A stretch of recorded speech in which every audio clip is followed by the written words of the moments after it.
নমস্কাৰ স্বাগতম জনাইছো এটা নতুন ভিডিঅ'লে আপুনি যদি আজিলৈকে চৰকাৰী ঘৰ লাভ কৰা নাই আৰু আপুনি যদি চৰকাৰী ঘৰ পোৱাৰ যোগ্য হয় তেন্তে আজিৰ ভিডিঅ'টো আপোনাৰ বাবে চৰকাৰী ঘৰ লাভ কৰাৰ এটা জেনুইন প্ৰচেছ আপোনালোকক আজিৰ ভিডিঅ'ত মই ক'ম কি প্ৰচেছত আপোনালোকে চৰকাৰী ঘৰ লাভ কৰিব পাৰিব আৰু কি নথিপত্ৰ লাগিব আৰু যোগ্যতা কি সকলো কথা আজিৰ ভিডিঅ'ত সম্পূৰ্ণকৈ ক'ম গতিকে আপোনালোকে ভিডিঅ'টো সম্পূৰ্ণকৈ চাব যদিহে আপুনি চৰকাৰী ঘৰ বিচাৰি আছে বা চৰকাৰী ঘৰ লাভ কৰিব বিচাৰে এতিয়া কথাটো হৈছে আপোনালোকে দুটা ষ্টেপত বা দুটা প্ৰক্ৰিয়াত আপোনালোকে চৰকাৰী ঘৰ লাভ কৰিব পাৰিব আজিকালি অনলাইনতো আপোনালোকে এপ্লাই কৰিব পাৰে বা আবেদন কৰিব পাৰিব বা অফলাইনতো আপোনালোকে আবেদন কৰিব পাৰিব কিন্তু আবেদন প্ৰক্ৰিয়াটো কৰাৰ আগতে আপোনালোকক কি নথিপত্ৰ লাগিব আৰু কোন যোগ্য হয় সেইটো কোৱাটো উচিত হ'ব কাৰণ যিসকলে যোগ্য বা যিসকলৰ লগত ডকুমেণ্টছ আছে তেখেতলোকেহে আবেদন কৰিব পাৰিব সেয়েহে আপোনালোকে প্ৰথমতে জানি লওক কি নথিপত্ৰ লাগিব আৰু কোন যোগ্য হয় চাওক আপোনালোকক প্ৰথমতে লাগিব আধাৰ কাৰ্ডটো সকলোকে প্ৰয়োজন হ'ব আজিকালি যিকোনো চৰকাৰী আঁচনি লাভ কৰিবলৈ হ'লে আপোনালোকক আধাৰ কাৰ্ডটো কম্পালসৰি প্ৰয়োজন হ'ব তাৰ পাছত আপোনালোকক প্ৰয়োজন হ'ব ভোটাৰ কাৰ্ড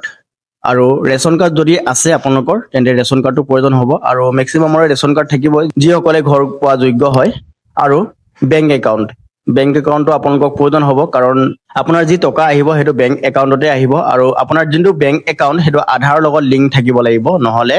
আপোনালোকৰ যিকোনো চৰকাৰী টকাবোৰ নোসোমাব কাৰণ চৰকাৰী যিকোনো টকা ডাইৰেক্ট বেনিফিট ট্ৰান্সফাৰ যাক আমি ডিবিটি বুলি জানো ডিবিটি থ্ৰু দি পঠিওৱা হয় তাৰ পাছত আপোনালোকৰ প্ৰয়োজন হ'ব এটা মষ্ট ইম্পৰ্টেণ্ট ডকুমেণ্ট হৈছে জব কাৰ্ড নহ'লে আপোনালোকে চৰকাৰী ঘৰ লাভ কৰিবলৈ সক্ষম নহ'ব আপোনালোকৰ জব কাৰ্ড নাথাকিলেও আপোনালোকে যদি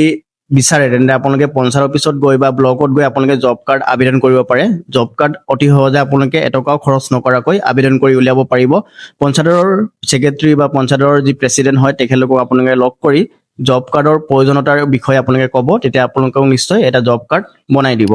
তাৰ পাছতে আপোনালোকক এটা বাসস্থান প্ৰমাণ পত্ৰ হিচাপে ইলেক্ট্ৰিচিটি বিলটো আপোনালোকে দিব পাৰে অবভিয়াছলি সকলোৰে ঘৰত আজিকালি লাইটটো আছে আৰু এই লাইটৰ যোনটো বিল কাগজটো আপোনালোকে এটা প্ৰেচিডেণ্ট প্ৰুফ বা বাসস্থানৰ প্ৰুফ হিচাপে দিব পাৰে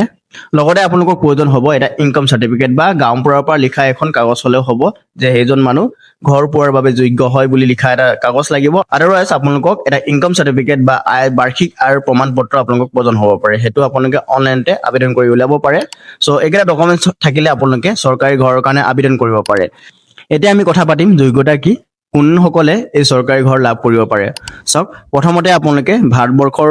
এজন নাগৰিক হ'ব লাগিব তেতিয়াহে আপুনি এই চৰকাৰী ঘৰ লাভ কৰিব পাৰিব লগতে নিজা পকা ঘৰ থাকিব নোৱাৰিব আৰু আপোনালোকৰ ঘৰত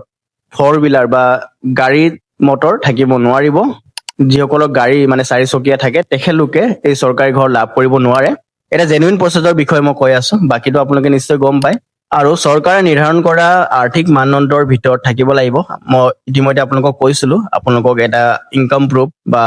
গাঁওবুঢ়াৰ এখন চাৰ্টিফিকেট প্ৰয়োজন হ'ব বুলি তাতে আপোনালোকৰ এটা ইনকাম স্লেব থাকে প্ৰায় আপোনালোকৰ 2 লাখ মানৰ ভিতৰত যদি ইয়াৰলি ইনকাম থাকে তেতিয়া অবভিয়াছলি আপোনালোকে এই চৰকাৰী ঘৰ লাভ কৰিবলৈ সক্ষম হ'ব আৰু লাষ্ট পইণ্টটো মষ্ট ইম্পৰ্টেণ্ট আপোনাৰ পৰিয়ালৰ কোনো সদস্যই আগতে চৰকাৰী ঘৰ পোৱা হ'ব নালাগিব যদি আপোনাৰ পৰিয়ালত তেনেকুৱা ব্যক্তি আছে একেলগে তেন্তে আপোনালোকে চৰকাৰী ঘৰ পাবলৈ সক্ষম নহ'ব আপোনালোকে ছেপাৰেট হ'ব লাগিব বেলেগ হৈ যোৱাৰ পাছতহে আপোনালোকে নতুনকৈ আবেদন কৰিব পাৰিব ঠিক আছে এইকেইটা ডকুমেণ্টছ আৰু এলিজিবিলিটি বা যোগ্যতা আপোনাৰ লগত যদি আছে তেন্তে আপোনালোকে এই চৰকাৰী ঘৰ আবেদন কৰিব পাৰিব এতিয়া আমি কথা পাতিম এই চৰকাৰী ঘৰ লাভ কৰাৰ প্ৰথম প্ৰচেছটোৰ বিষয়ে যিটো হৈছে অনলাইন প্ৰচেছটো খুবেই ইজি আপোনালোকে ইউটিউবতো ভিডিঅ' চাব পাৰে বা মোৰ চেনেলত অলৰেডি ভিডিঅ' দি থোৱা আছে কেনেকৈ আপোনালোকে আবেদন কৰিব পাৰিব চাওক এটা এপ আছে প্লে ষ্টৰত আপোনালোকে পাই যাব এটা জেনুইন এপ চৰকাৰে লাগু কৰা এটা এপ হয় আৱাজ প্লাছ 2024 বুলি এটা এপ আছে এইটো এপৰ জৰিয়তে আপোনালোকে নিজে ঘৰতে বহি জিঅ'টেক কৰিব পাৰিব আপোনাৰ যি স্মাৰ্টফোন হয় সেইটোৰ সহায়ত আপোনালোকে জিঅ'টেক কৰিব পাৰিব তাতে সকলোবোৰ প্ৰচেছ মই ভিডিঅ'ত কোৱা আছে আপোনালোকে কেনেকৈ জিঅ'টেক কৰিব কি ফটো কেনেকৈ আপলোড কৰিব কি নথিপত্ৰ লাগিব তাতে সকলোবোৰ কোৱা আছে আপোনালোকে অতি সহজে ঘৰতে বহি এই আৱাজ প্লাছ 2024 এপৰ জৰিয়তে জিঅ'টেক কৰি চৰকাৰী ঘৰৰ কাৰণে আবেদন কৰিব পাৰিব এই আৱাজ প্লাছ 2024 এপৰ লগতে আৰু এটা এপ আপোনালোকক প্ৰয়োজন হ'ব যাৰ নামটো হৈছে আধাৰ পেজ আৰডি এই এপটো আপোনালোকে প্লে ষ্টৰতো পাই যাব এই দুটা এপ আপোনালোকক প্ৰয়োজন হ'ব স্ক্ৰীনত আপোনালোকে দেখা পাইছে মই দেখুৱাই দিছো এই দুটা এপ আপোনালোকক ইনষ্টল কৰিব লাগিব আধাৰ পেজ আৰডি এপটো কিয় ইনষ্টল কৰিব লাগে কাৰণ যেতিয়া আপোনালোকে জিঅ'টেক কৰিব তেতিয়া আপোনালোকক ফেচ অথেণ্টিকেশ্যন কৰিবলগীয়া হয় পঞ্চায়ত অফিচৰ মানুহ আহিলেও সেইটো প্ৰচেছতে কৰিবলগীয়া হয় আৰু অনলাইন কৰিলেও এইটো প্ৰচেছতে কৰিবলগীয়া হয়। চ' ইয়াতে আপোনালোকৰ ঘৰৰ যিমান ফেমিলি মেম্বাৰ আছে গোটেইকেইজনৰে ফেচ অথেণ্টিকেশ্যন কৰে, চ' ফেচ স্কেন কৰে। তাৰ ফলত এই যোনটো আধাৰ পেজ RD এপটো প্ৰয়োজন হয়। অনলাইন প্ৰচেছটো খুবেই ইজি আৰু ফাষ্টেষ্ট হয়। এইটো প্ৰচেছত খুব জল্দি আপোনাৰ যিটো ভেৰিফিকেশ্যনৰ কামটো আৰম্ভ হৈ যায়। মই নিজে বহুতৰে এপ্লাই কৰি দিছোঁ, সেইকাৰণে আপোনালোকক মই ক'বলৈ পাৰিছোঁ যে কথাটো এই যোনটো অনলাইন প্ৰচেছটো এটা জেনুইন প্ৰচেছ হয় আৰু ইয়াতে কামটো খৰকৈ হয়। ঠিক আছে। আৰু এটা প্ৰচেছ হৈছে অফলাইন প্ৰচেছ। অফলাইন প্ৰচেছত আপোনালোকৰ কি হয়, আপোনাৰ যি পঞ্চায়ত হয়, পঞ্চায়তৰ ছেক্ৰেটাৰী বা পঞ্চায়তৰ যি প্ৰেচিডেণ্ট হয় তেখেতৰ লগত আপোনালোকে আলোচনা কৰিব লাগিব বা তেখেতলোকৰ ওচৰত আপোনালোকে যাব লাগিব যে আপোনাৰ যি যি ডকুমেণ্টছ আছে, প্লাছ আপুনি যে যোগ্য হয় নে নহয় তেখেতলোকে নিশ্চয় গম পাবই, কাৰণ আপুনি সেইটো পঞ্চায়তৰে মানুহ হয়। বা তেখেতলোকে নাজানিলে আপোনালোকে ডকুমেণ্টছখিনি তেখেতলোকক দেখুৱাব আৰু আপোনাৰ ঘৰৰ ফটো বা ঘৰখন আপোনালোকে